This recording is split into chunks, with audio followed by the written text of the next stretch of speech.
Hey everybody, Professor Moore here, and today I want to talk about two racist massacres that occurred in the United States in the 1920s that had been forgotten and buried for a long time and have only recently come back into the light where they belong. In 1982, a journalist for the St. Petersburg Times named Gary Moore started writing a series of articles on the Rosewood Massacre of 1923, and what he described was basically hell on earth. In 1923, after a white woman named Fannie Taylor falsely accused a black man of assaulting her, the white residents of a Florida town rose up and went on a rampage, and they destroyed a prosperous black town named Rosewood and killed any black person they could find. Newspaper headlines at the time described how whites gather for miles to slay Negroes, Negro lynched on mother's grave. Posses search woods for Negro after race riot. Rest of Negro houses in Rosewood burned. Mob of 150 white men applies torch as final act of race war in Florida.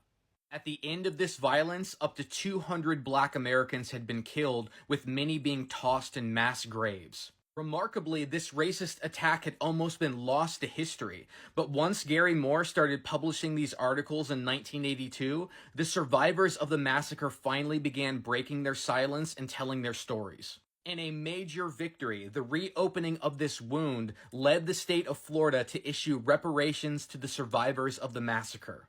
The families who were impacted by this violence were awarded $2 million, and an educational fund was set up for their descendants. In 1997, the director John Singleton tried to ensure that Americans would never forget this racist crime when he made the film Rosewood, which I think should be mandatory viewing for all Americans.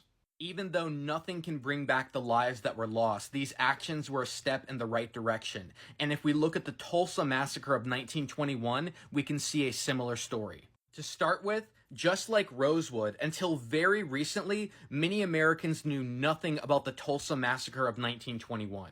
In fact, it wasn't until 2019 when the Tulsa Massacre finally entered the mainstream American conversation, and the spark for this conversation came from an unlikely place, the HBO adaptation of the graphic novel Watchmen. When Watchmen premiered in 2019, the first episode opens with a recreation of the Tulsa Massacre, and for many people, this was the first time they had ever heard of this event because for decades, this story had been hidden and erased. Civil rights attorney Demario Solomon Simmons grew up in Greenwood, Oklahoma, right where this massacre took place, and never heard about it until he took a college history course. He was shocked to see how deep this story had been buried.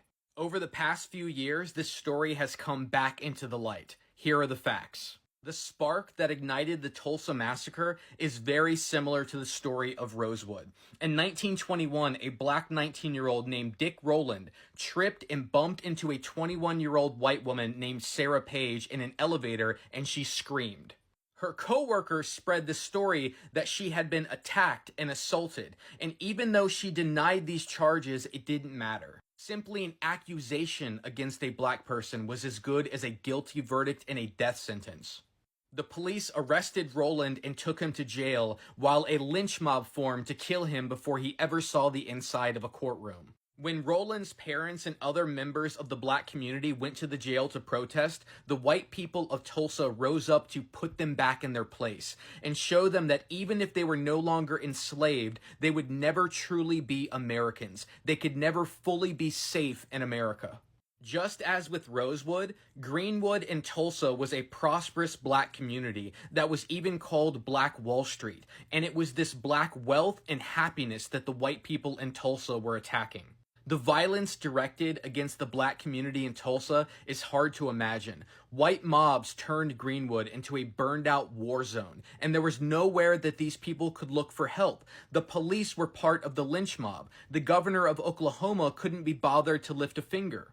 Not only did white mobs murder black people in the streets with guns and machetes, but they even used privately owned airplanes to fly over Greenwood and drop bombs on the people below.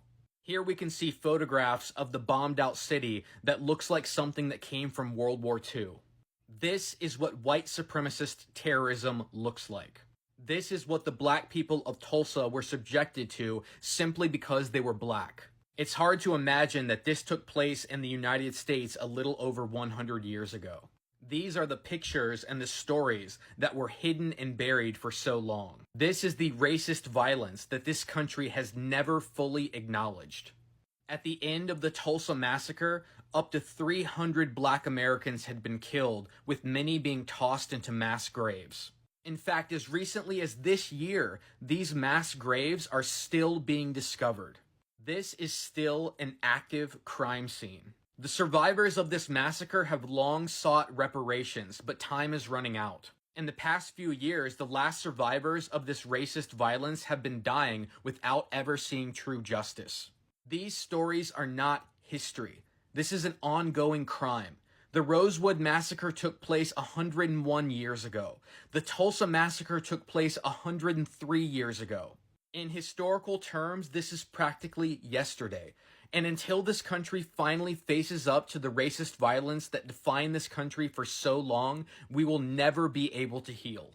And these wounds will remain scars in the soul of the country.